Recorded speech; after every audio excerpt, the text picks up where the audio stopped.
तेलंगाना राज्य अधिकारी पार्टी के जनरल सेक्रेटरी विनय चिन्नैया यादव ने आज प्रेस क्लब नरगुंडा में बात करते हुए कहा कि टीआरपी पार्टी के बानी सदर तीनमार मल्लन्ना की हिदायत पर इसका एहतमाम किया गया है। उन्होंने कहा कि 2028 में तेलंगाना में अगली हुकूमत बीसी की होगी और कहा कि आज एक बीसी को डीसीसी सदर बनने पर खुशी के बजाय पेट में दर्द क्यों हो रहा है।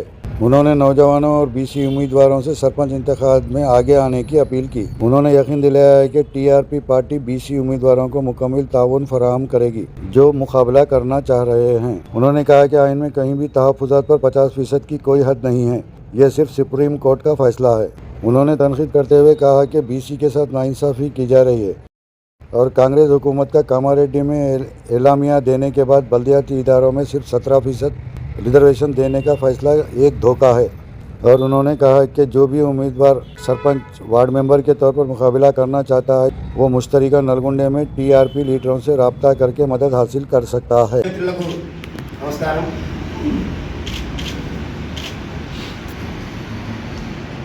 తెలంగాణ రాష్ట్రంలో గత 5-6 నెలల నుండి మరి రాష్ట్రంలో ఉండబడినటువంటి మెజారిటీ వర్గాలైనటువంటి ఎస్సీ ఎస్టీ బీసీలకు కామారెడ్డి డిక్లరేషన్ పేరు మీద 42% రిజర్వేషన్ కల్పిస్తాము। అదేవిధంగా సంవత్సరానికి 20 కోట్ల బడ్జెట్తో 5 సంవత్సరాల్లో 1,00,000 కోట్లు 20,000 కోట్లతో 1,00,000 కోట్ల బడ్జెట్ ఇస్తామని, కాంట్రాక్టులలో వాటా ఇస్తామని అనేక రకాల హామీలతో అధికారంలోకి వచ్చినటువంటి కాంగ్రెస్ పార్టీ సామాజిక న్యాయం చెప్పుకుంటూ మరి వాళ్ళ ముఖ్యంగా ఈ జిల్లాలో చూసినట్లయితే 12 అసెంబ్లీ నియోజకవర్గాలు ఉంటే 3 రిజర్వేషన్ పోగా 9 స్థానాలకు గాను 8 స్థానాల్లో రెడ్డి వర్గాలు, అందులో ఒకే కుటుంబం నుంచి 2 పొందినటువంటి కుటుంబాలు మరి జిల్లాలో దర్శనమిస్తూ ఉంటాయి। మరి ఇలాంటి మాయ మాటలు చెప్పి ఇవాళ 42% కాదు కదా, కనీసం 23 కూడా లేకుండా మరి వాళ్ళ అత్యల్పం 17%, అత్యధికం సంగారెడ్డిలో ఒకే చోట 24, అంటే యావరేజ్ చూస్తే 21, అంటే 42% రిజర్వేషన్ని సగానికి తొక్కిపట్టి ఇవాళ హర్రీ బర్రీగా నోటిఫికేషన్ ఇచ్చి ఎలక్షన్లకు మరి సిద్ధమవుతూ ఉన్నటువంటి సందర్భం। అందుకనే మిత్రులారా, ఈ ఉమ్మడి నల్గొండ జిల్లాలో ఉండబడినటువంటి మెజారిటీ ప్రజలైనటువంటి బడుగు బలహీన వర్గాలు, మీ సెల్ ఫోన్ కూడా సైలెంట్ పెట్టండి, బడుగు బలహీన వర్గాలు 90% పైన ఉండబడినటువంటి వర్గాలన్నీ కూడా ఆలోచించాల్సినటువంటి సమయం। ఎందుకంటే ఓట్లు మనై అధికారం వాళ్ళ చేతికి ఇచ్చి ఇవాళ అడుక్కునేటటువంటి పరిస్థితి। మరి కాంగ్రెస్ పార్టీ చెప్పేది ఒకటి, చేసేటటువంటిది ఒకటి। సామాజిక న్యాయం అంటూనే ఇవాళ కనీసం 2 పార్లమెంటు స్థానాలు అంటే 1 పార్లమెంటు కూడా ఇచ్చినటువంటి పరిస్థితి లేదు। 9ట్లో 8 ఆ వర్గాలే తీసుకోవడం, అనేక సంవత్సరాల నుండి ఈ ప్రజల్ని మోసం చేస్తూ మాయమాటలు చెప్తూ ఓట్లు వేయించుకొని అధికారంలోకి వచ్చిన తర్వాత ఆ వర్గాలకు మాత్రమే అందలాలే ఎక్కిస్తున్నటువంటి పరిస్థితి। అందుకనే ఇవాళ కాంగ్రెస్ పార్టీ చేస్తున్నటువంటి వైఖరిని మరి యొక్క సమాజం అంతా కూడా చూస్తూ ఉంది। ఇకపోతే బీఆర్ఎస్ పార్టీ ఇక్కడ ఉండబడినటువంటి బడుగు బలహీన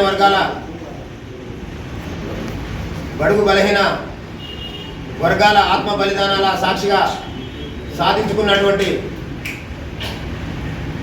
తెలంగాణ రాష్ట్రాన్ని 10 సంవత్సరాలు వాళ్ళ చేతుల్లో పెడితే ఇవాళ ఆ కుటుంబం అంతా ఉపాధి పొంది ఉద్యోగాలు పొంది ఉన్న సంపదనంతా దోచుకొని ఇవాళ కుటుంబాలు డబ్బులు ఎక్కువైన తర్వాత పంపకాల పంచాయతీ జరిగి మళ్ళీ ఇవాళ బహుజనవాదం బీసీ వాదం ఎత్తుకొని తలా ఒక రూపంగా మళ్ళీ వర్గాలని మోసం చేసేటటువంటి కుట్రలు కూడా చూస్తూ ఉన్నాం. ఇక బీజేపీ పార్టీ అంటేనే వాళ్ళ నిజ స్వరూపం రిజర్వేషన్లకు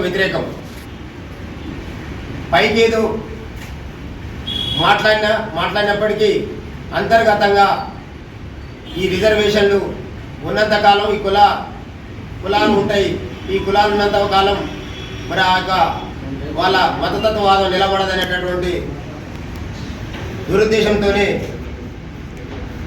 ఈ రాష్ట్రంలో వాళ్ళ యొక్క పరిపాలన కొనసాగుతూ ఉంటుంది. ఏదైతే విపి సింగ్ గారు 75 ఏళ్ళ ఈ స్వతంత్రం వచ్చిన తర్వాత ఈ పరిపాలిస్తున్నటువంటి సందర్భంలో మరి విపి సింగ్ గారు ఇచ్చినటువంటి తరుణంలో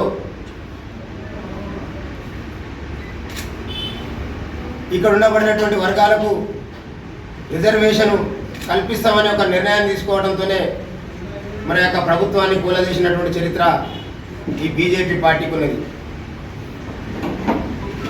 మరి ఇన్ని సంవత్సరాలు గడుస్తున్నప్పుడు 75 ఏళ్ళు గడుస్తున్నప్పటికి కూడా ఈ ఎస్సీ ఎస్టీ బీసీ మైనార్టీ వర్గాలకు ఓటు ఎవరికి వేస్తున్నాం, ఎందుకు వేస్తున్నామో అర్థం కానటువంటి పరిస్థితి ఇప్పటివరకు ఉన్నదంటే ఈ వర్గాలు ఎంత తెలివిగా ఎంత చాకచక్యంగా మరి వర్గాలని ఓట్లేసేటటువంటి యంత్రాలుగా మాత్రమే ఉంచి వాళ్ళ అధికారాన్ని అనుభవిస్తున్న దానికి మరి మనం ఆలోచించాల్సినటువంటి సందర్భం. ఇవాళ మనం అందరం ఐక్యమై ఇవాళ బీసీల యొక్క ఐక్యతను చాటుతున్నటువంటి తరుణంలో కూడా మరి వాళ్ళు ఉన్నటువంటి పార్టీలు నిన్న మొన్నటి వరకు కాంగ్రెస్ పార్టీ 42% రిజర్వేషన్ ఇస్తే కోర్టులు వాటిని మరి స్టే ఇచ్చినటువంటి సందర్భంలో రోడ్ల మీదకి వచ్చి మేమందరం కూడా బీసీల పక్షాన ఉన్నాం, బీసీలకు 42% రిజర్వేషన్ అనేటటువంటిది అది వాస్తవంగా న్యాయమైనటువంటిది అని రోడ్ల మీదకి వచ్చి పేపర్లలో ఫోటోల కోసం టీవీలలో ముఖం కనపడటం కోసం మరి చేసినటువంటి నాయకులందరూ కూడా మరి వాళ్ళ కాంగ్రెస్ పార్టీ మరి హరీబరిగా ఇవాళ 17% రిజర్వేషన్తోనే ఎన్నికలకు పోతూ ఉంటే ఏ ఒక్క పార్టీ కూడా మాట్లాడినటువంటి సందర్భం లేకపోవడం నిజంగా సిగ్గుపడాల్సినటువంటి సందర్భం. ఇవాళ అనుకుంటా ఉన్నారు ఇక్కడ ఉన్నటువంటి పాలక వర్గాలు బీసీలు ఎప్పుడు ఐక్యం గారు, వీళ్ళు 109, 110, 120 కులాలుగా ఉండేటటువంటి బీసీలు వీళ్ళను ఐక్యం గారు. వీళ్ళని ఐక్యం కాకుండా ఈ 75 ఏళ్ళ నుండి మేము ఏ రకంగానైతే వీళ్ళని వంచినామో మరి ఇప్పుడు కూడా గదే పద్ధతిలో పోతామనుకొని ఈ 3కు 3, 4కు 4 పార్టీలన్నీ కూడా ఇవాళ చీకట్లో ఒప్పందాలు చేసుకొని ఇవాళ 2 రోజులలోనే నోటిఫికేషన్లు ఇచ్చి ఇవాళ ఎన్నికలకు పోతూ మరి ఇవాళ బీసీల పెద్ద మనుషులు ఎవరైతే ఉన్నారో వాళ్ళు ఎదురు చూస్తున్నటువంటి 2000 పెన్షన్ పెంచకపోగా ఇవాళ 5 ఎకరాలు 10 ఎకరాల వరకే కట్టడి చేస్తారు, రైతు బంధువు రుణమాఫీ ఉచిత కరెంట్ అని చెప్పినటువంటి దుర్మార్గుడు ఇవాళ 100 ఎకరాలకు 1000 ఎకరాలకు ఇవాళ ఆ యొక్క రైతు బంధుని ఉచిత కరెంటుని అందిస్తూ వాళ్ళకు మాత్రం 1000 కోట్ల రూపాయలు దోపిడీ చేసి పెడుతుండు.